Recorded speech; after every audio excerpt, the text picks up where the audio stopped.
Everyone, welcome to ever real studies में आपका स्वागत है। इस वीडियो लेसन में डिस्कस करेंगे वन नेशन वन इलेक्शन के बारे में। तो कि हाल ही में अभी पंजाब हो गया, आपका क्या होगा, यूपी हो गया। इसी के साथ साथ आपको असम और गोवा जो हाल में भी इलेक्शन हुए हैं वहाँ, तो अलग अलग राज्यों में अभी चुनाव हुआ है। तो इसी के परिप्रेक्ष्य में हम अभी मुद्दा सामने उभर कर रहा है कि वन नेशन वन इलेक्शन होनी चाहिए।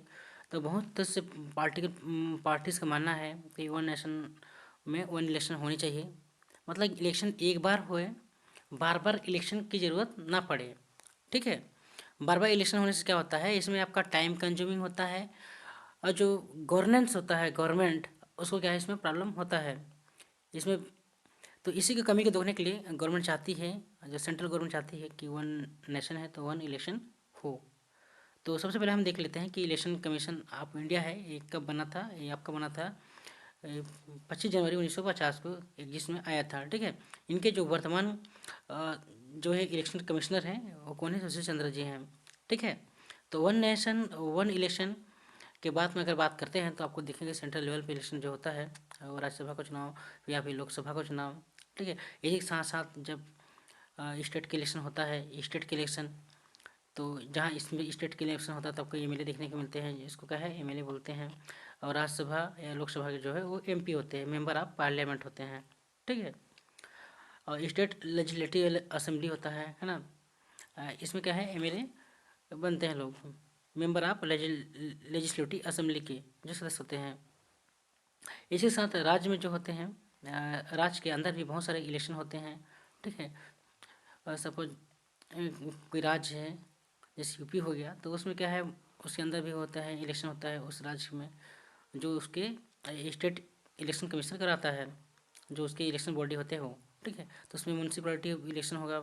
ठीक है, फिर जिला पंचायत के चुनाव होगा, इसके बाद ब्लॉक चुनाव होगा, फिर नगर पालिका चुनाव होगा, फिर ग्राम पंचायत के चुनाव होंगे। तो एक राज्य के अंदर जो उसके है, उसके अंदर भी क्या है, एक चुनाव कराया जाता है। ठीक है, जिला लेवल पे, ब्लॉक लेवल पे, नगर पालिका लेवल में, ग्राम पंचायत लेवल पे, या फिर जिला पंचायत लेवल पे। तो आप देखेंगे कि बहुत सारे चुनाव होते हैं। तो इसमें जो मेन है, जो विधानसभा का चुनाव होता है और लोकसभा का चुनाव, तो गवर्नमेंट चाहती है कि जो चुनाव होते हैं अलग अलग राज्यों में, उसको एक ही बार चुनाव कराया जाए, ताकि ऐसे में जो भार पड़ता है गवर्नमेंट को, या फिर जो गवर्नमेंट है, जो स्टेट, जिसकी सपोज अभी छत्तीसगढ़ में गवर्नमेंट है, तो अभी यहाँ गवर्नमेंट है, तो इसी के साथ साथ आप देखोगे कि दूसरे राज्य में भी चुनाव हो रहा है।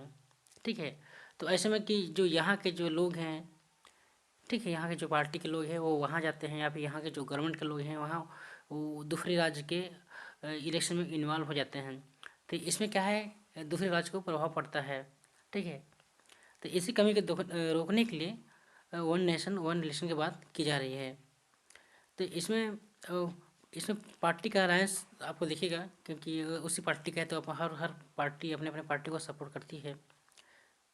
तो इसीलिए जो इलेक्शन कमीशन है वो भी चाहता है कि वन नेशन वन इलेक्शन हो, ताकि इस कमी को दूर किया जा सके, ताकि एक ही बार आपका इलेक्शन हो, जिससे राज्य में वो जो उसके विकास है उसमें कोई प्रभाव ना पड़े। अगर अलग अलग जगहों में अलग अलग इलेक्शन होगा, ठीक है, तो ऐसे में क्या होगा, जो उस गवर्नमेंट है या फिर दूसरे राज्य है, उसके जो विकास है या उसके गवर्नमेंट में इफेक्ट पड़ता है। और इसमें क्या है, बहुत सारे खर्चे होते हैं कुल मिलाकर। तो इसमें जो पार्टीज होती है, इससे पार्टी को भी प्रॉब्लम होता है, क्योंकि वो लोगों से अपने अपने जो कंपेनर होते हैं वो एक दूसरे राज्य में जाते हैं। ठीक है, इसमें पार्टी लोगों से मिलती है, अपने अपने सदस्यों से। ठीक है, इसमें कोई एक दूसरे को सपोर्ट करने के लिए, तो ये जो बहुत सारे डिफरेंट डिफरेंट प्रॉब्लम है जो इसमें हाईलाइट किया गया है। तो आप ही समझ सकते हैं कि वन नेशन वन इलेक्शन से आपको क्या फ़ायदा हो सकता है अगर होगा तो इसमें देखिए आपका टाइम बच सकता है। ठीक है, एक ही समय में आपका इलेक्शन होगा, इसमें आपका जो भी गवर्नमेंट की स्कीम चलती है वो पूरे चलेगी। जैसे कि सपोज 5 साल की कोई स्कीम बना रहे हैं, ठीक है, तो आपको 5 साल चलेगी, उसमें अच्छे से वो गवर्नमेंट ध्यान दे पाएगी। ये नहीं कि स्कीम बना दिए, इसके बाद फिर गवर्नमेंट अपने इलेक्शन में बिजी हो गई। ठीक है, तो उसमें क्या है, जो उसके स्कीम है, जो उसके डेवलपमेंट है, उसमें गवर्नमेंट ध्यान नहीं दे पाती है। तो इसी कमी को दूर करने के लिए ये वन नेशन वन इलेक्शन की बात की जा रही है, ताकि समय रहते इसको सुधारा जा सके और जो आने वाले कल है उसके लिए बेहतर किया जा सके। तो इसमें क्या है, आपका बहुत सारे बेनिफिट है, इसमें गवर्नमेंट को फ़ायदा होगा, उसमें ट्रांसपेरेंसी आएगी, और उसके जो बहुत सारी जो रैलियाँ होती हैं उसमें जो खर्चे होते हैं उसको रुकेगी, जो कंपेनिंग होता है उसमें जो खर्चा होता है वो भी रुकेगी, और जो समय समय का जो बात है, जैसे कि दूसरे राज्यों में जाते हैं तो कंपेनिंग करते हैं, इसमें क्या है, हर राज्य को प्रॉब्लम एक तरफ से होता है, लॉस होता है उसमें आर्थिक रूप से, क्योंकि जो खर्चे होते हैं वो आम जनता के पैसे ही होते हैं। ठीक है, तो लोगों को एक दूसरे से जोड़ना, अच्छे से जोड़ पाएंगे इसमें से। इसके साथ साथ आप देखेंगे कि डीमेरिट ऑफ वन इलेक्शन, तो एक बार इलेक्शन कराने के इसमें भी कुछ दुष्प्रभाव रहे हैं। स्टेट गवर्नमेंट इसके लिए इसमें से इन्वॉल्व होगी तो उसको प्रॉब्लम थोड़ा सा हो सकता है, लाइन आर्डर में थोड़ा प्रॉब्लम हो सकता है, जो मशीनें होती हैं ये चुनाव कराने के लिए, बैलेट मशीनें, उसमें उसका शॉर्टेज हो सकता है, और जो चुनाव कराएगा चुनाव आयोग तो उसको चुनाव कराने में थोड़ा सा प्रॉब्लम हो सकती है।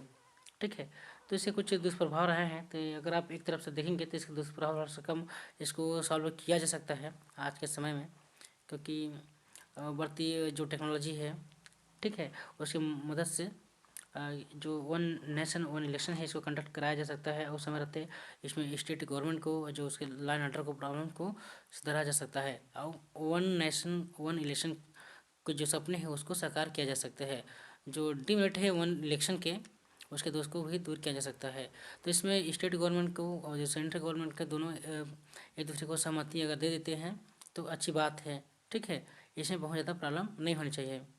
तो ठीक है दोस्तों, हमारे वीडियो देखने के लिए आपका धन्यवाद।